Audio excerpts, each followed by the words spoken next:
రవీందర్, మీరు చెప్పండి. కాసేపట్లో నారాయణపురం నుంచి ముఖ్యమంత్రి స్టార్ట్ కాబోతున్నారు 16వ రోజు యాత్రకు సంబంధించి. అక్కడ ఎట్లాంటి వాతావరణం కనిపిస్తుందంటే ఏం చెప్తారు?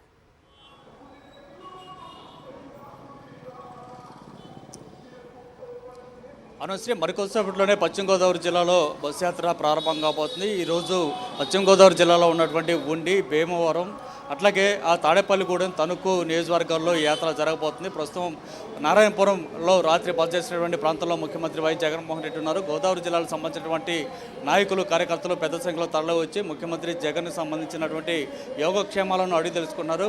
ప్రస్తుతం వారితోటి ముఖ్యమంత్రి జగన్ మాట్లాడుతూ ఉన్న పరిస్థితి కనిపిస్తుంది. ఎందుకంటే మనం చూసాం 2 రోజుల క్రితం జరిగినటువంటి విజయవాడలో జరిగిన దాడి, హత్యాయత్నం ఘటన నుంచి సురక్షితంగా వైఎస్ జగన్ బయటపడిన నేపథ్యంలో ఆయన బాగోగుల గురించి, యోగక్షేమాల గురించి గోదావరి జిల్లాకు సంబంధించినటువంటి నాయకులు పరామర్శిస్తూ ఉన్నారు.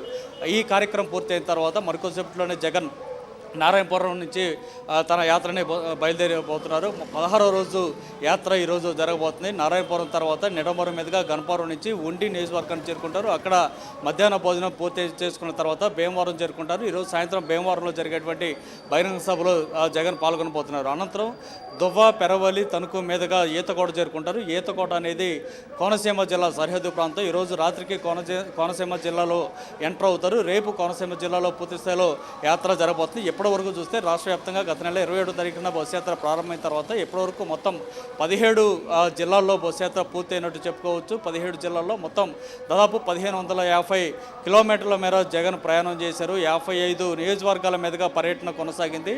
జరగబోతున్నటువంటి ఇక మీదట కూడా పెద్ద ఎత్తున జనం తరలి వచ్చే అవకాశం కనిపిస్తుంది. 2 రోజుల క్రితం జరిగినటువంటి ఘటన ఏదైతే ఉందో ఆ తర్వాత కూడా ముఖ్యమంత్రి జగన్ మొహంలో ఏమాత్రం చిరునవ్వు చెదరలేదు.